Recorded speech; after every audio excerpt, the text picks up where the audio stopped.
Okay, class. Last 5 minutes. Hirap naman nito. Be, ano sagot sa number 10? Huwag ka mangopya sa akin, Samantha. Mapapagalitan tayo kay ma'am. Tamot mo naman.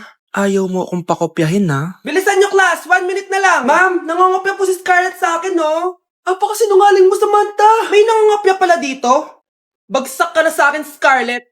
Apakasama talaga ng ugali mo, Samantha. Nay! Oh, anak. Anyari sa'yo? Binagsak ako ng teacher ko. Naniwala kasi siya kay Samantha na nangopya daw ako. Totoo ba yun, Scarlett? Hindi, Nay. Siya talaga yung nangopya sa akin. Walang iya yan, ah. Humanda siya sa akin. Tara, anak. A few moments later. Ma'am, bakit niyo po kami pinatawag dito? Eh, kasi ang anak mo, sinungaling. Siya naman talaga yung nangopya kay Scarlett, eh. Hindi po totoo yan. Para malaman natin kung sino nagsasabi ng totoo sa inyong dalawa, mag-quiz na lang kayo ulit. Patay ako nito. Humanda ka ng mapahiya, Samantha. Okay, time's up. Pass your papers. Scarlett, naka-perfect ka. Yes, talino talaga ng anak ko. Samantha, wala kang tamang sagot. Ikaw talaga ang totoong nangungopya. Nakakahiya ka, Samantha. Humanda ka sa akin sa bahay. Tara! Huwag po, Nay! Bakit nawawala ang laman ng class funds, ha? Sinong kumuha na ito? Ma'am, kilala ko po kung sino yung kumuha. Oh, Samantha, sino kumuha? Sino pa ba, ma'am? This is Scarlett. Ha? Wala akong kinukuha. Scarlett, ikaw pala yung kumuha ng class funds? Sumama ka sa principal. Ngayon na. Apaka-hype talaga nitong si Samantha. Bye, Scarlett. Dami nito Mukhang makakabili na ako ng bagong phone. Ha! Nahuli din kita! Ikaw pala yung kumukuha ng mga class funds natin? Oo, ako yung kumukuha. Bakit? May problema ba? Ang problema ko, ikaw. Ako pa sinisisi mo na kumukuha ng class funds, ikaw naman talaga? Isusumbong kita kay ma'am. Wala ka namang ebidensya. Ikaw ang isusumbong ko dahil naniniwala naman sa akin si ma'am. Humanda ka sa akin, Samantha. Wow, may bagong phone si Samantha. Sana all. Bigay ito ng parents ko, guys. Class! Sino naman kumuha sa class funds? Si Scarlett po yung kumuha, ma'am. Pagsabihan nyo nga yan. Ako na naman? Nagpapatawa ka ata, Samantha. Talaga ba, Samantha? Kitang-kita ko na kumuha ka dito. At narinig ko, nabalak mo na naman si Scarlett. Ma'am, di po ako yun. Gagawin mo pa ako sinungaling? Diyan ka naman magaling, di ba, Samantha? Sa pagsisinungaling? Sumama ka sa akin sa principal at ipapatawag ko yung magulang mo. Buti nga sa'yo, Samantha. Deserve mo yan. Nag-uumpisa pa lang ako. Okay, class. Accepted sa exam ang may pinakamagandang spoken poetry. Ma'am, I volunteer. Wow, okay, Scarlett. Esophagus. Habang tayo'y kumakain sa pagkainan, hindi mawawala ang esophagus. Mananatili yan panghabang buhay. Dadaloy yan sa iyong sinapupunan. And I thank you. Magaling! Sinong gustong lumaban kay Scarlett? Ma'am, lalaban po ako. Okay, class. May lalaban pala kay Scarlett. Si Samantha. Pantog. Kapag tayo'y umiihi, syempre, kailangan hindi mo mapigilan ang iyong ihi, syempre, para iwas bato, para iwas sakit, syempre. May point siya. Kaya kung ayaw mo yun, umihi ka na umihi. Para yung pantog mo, hindi magka-aberya lang ganun. And I thank you. Okay, class. Parehas silang magaling. Kaso, isa lang ang mananalo. Sana ako yung manalo para perfect na ako sa exam. Sigurado namang ako yung mananalo dyan. Galing ko kaya. Ang nanalo ay si... Ako po, ma'am. Lalaban ako. Sige, Michael. Putok. Nangangamoy putok na dito. Matuto rin kayong maligo.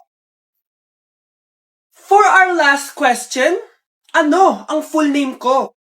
Wala naman yun sa lesson Siyempre, dapat alam niyo yung pangalan ko. Dami namang alam nito. Di ko maalala full name niya. Perfect na sana ako eh.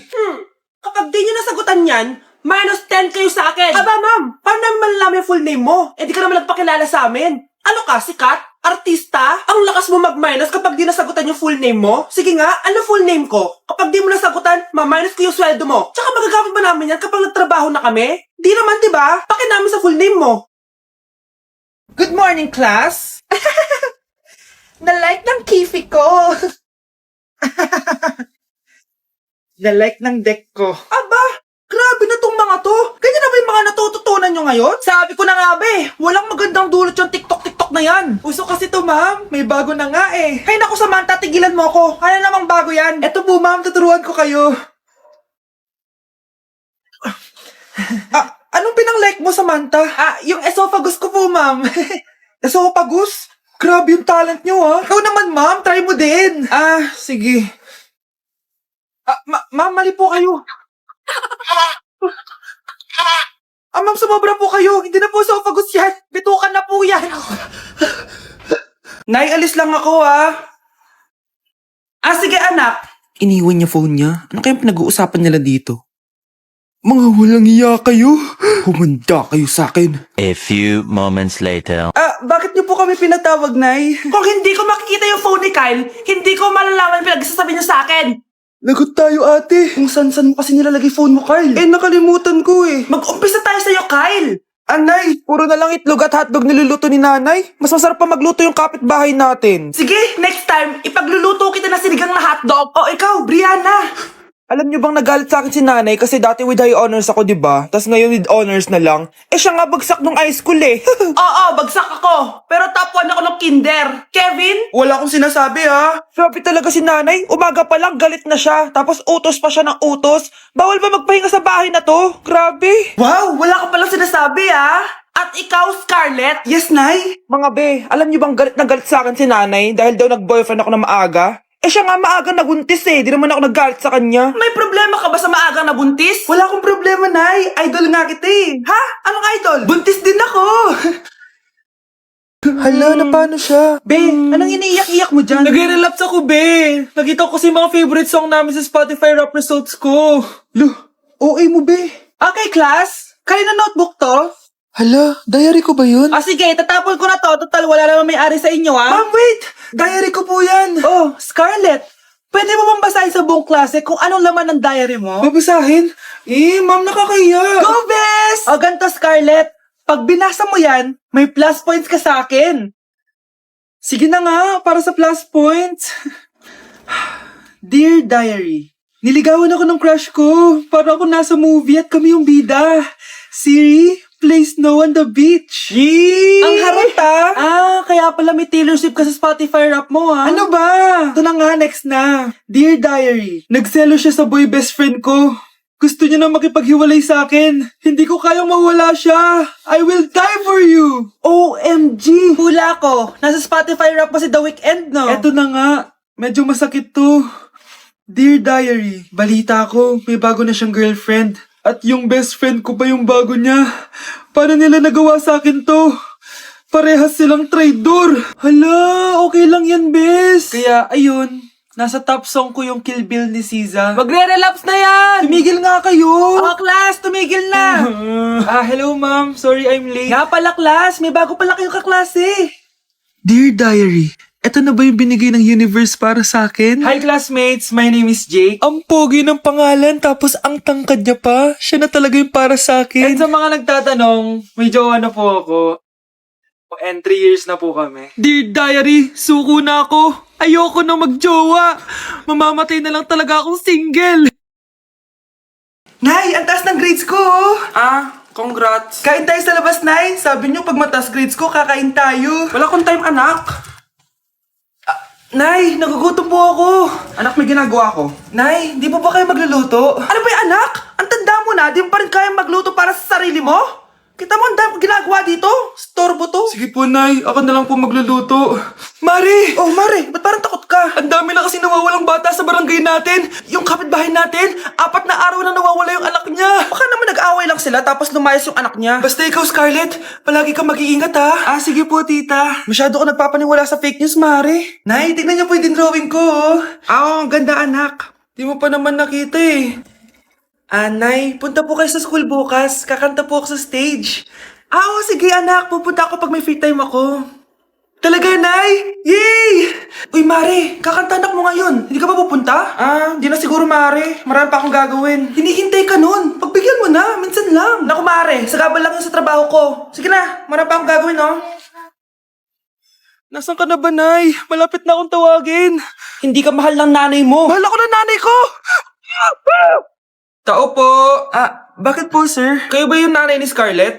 Opo. Ma'am, nawawala po yung anak nyo. Ano? Si Scarlett? Aware naman siguro kayo na maraming nawawalang bata dito sa barangay natin, ma'am. Scarlett? Yung iba, ma'am, hindi na namin nahanap. Napakawalang kwenta mong nanay. Disturb mo yan. Ay, perfect! Pasabog siya! Pasabog. Sabi na Versace! Love you. Thank you so much. Happy Valentine's Day everyone! So, kakatapos ko lang mag-aral ngayon.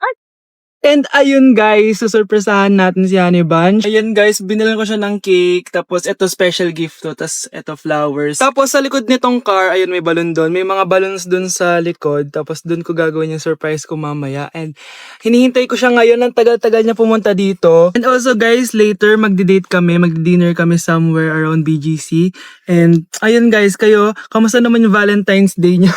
Special tong Valentine's sa akin kasi last year, ang dami naming na-achieve.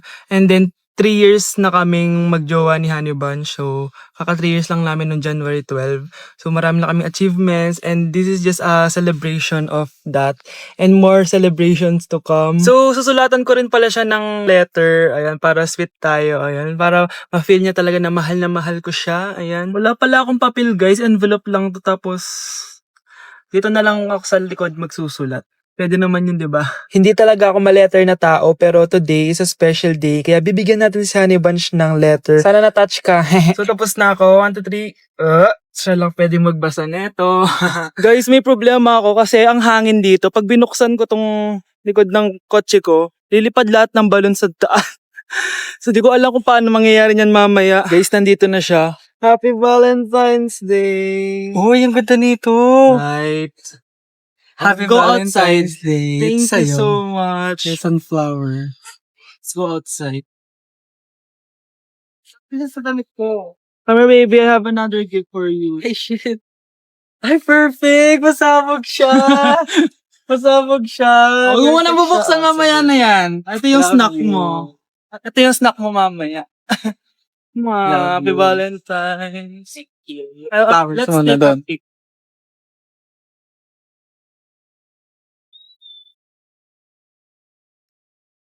So guys, may dala pa pala siyang flowers. Matagal na sinasabi ni Honey Bunch na gustong gusto niya daw yung amoy na naaamoy niya sa mga mall. So ayan, binilan ko na siya finally. Masyadong maganda yung lalagyan. Ito. Ay! Perfume to, no? Sabi na Versace! Hala, thank you!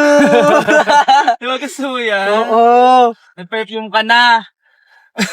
Makita mo. Bawal ko humingi sa Makita akin. mo. Hindi ko pwedeng humingi sa akin. Love you. Thank you so much. Super pasabog siya. This year siya pasabog. Last year wala siyang pasabog. Okay lang yan. Pero okay lang. Kaya May natin pasabog siya to. this year. I Ano, love let's you. eat na ba muna here? Go lang. A letter for you. Pero Babasahin natin siya para ma-cringe sa sarili niya. Basta ikaw lang for your eyes only. Ano lang, simple message lang for you. So after nun, ayan, kumain na kami dahil nagutom na kami dalawa. Kumain kami sa Japanese restaurant kasi nag-crave daw siya ng Japanese food. So dependent pala dito pag mag-order guys. Nagpabili nga pala siya ng California maki tsaka yung chicken. Di ko alam kung anong tawag dun. Ayan, so sana nag-enjoy ka naman Honey Bunch and I love you so much. More achievements to come and sana di pa tayo mamatay, no? So ayun lang naman guys. Thank you for watching this video. Bye! Na-like ng kifi ko. Anak, ano ibig sabihin ng kifi? Galing naman nito. Anak, ano ginagawa mo? Nay, nagla-like po ako ng mga post sa TikTok. Nagla-like? Bakit mo binababa? Ito na po kasi uso ngayon, Nay, yung magla-like ka gamit yung kifi mo. Ano ba may mga bata ngayon na malalaman nyo sa TikTok? TikTok pa! Ayan, mga nakukuha nyo. Ang KJ mo naman, Nay. Try mo kaya. Ay, naku, Scarlett, huwag mo kini-influensya sa mga ganyan mo, ha? Oo nga, ang sarap sa feeling. O, diba? Like! Na-like ng kifi ko. Nak, okay ka lang? Pagod na ako mag-aral, Nay. Sige anak, tinga ka muna ha. Ay, yung niluluto ko! Anak, kain na dito! Sana matuyo to agad para masuotan ng anak ko bukas. Ayan, tuyo na! Anak, suot mo na tong uniform mo! Anak, sandali. Sorry kung ito lang yung mabibigay kong baon sa'yo, anak ha. Bawi ako next time. Ito lang kasi yung kinita ni nanay eh. O anak, yung project mo, wag mo kakalimutan ha. Sige na, ingat ka. Kaya ko to. Makakapagtapos ako.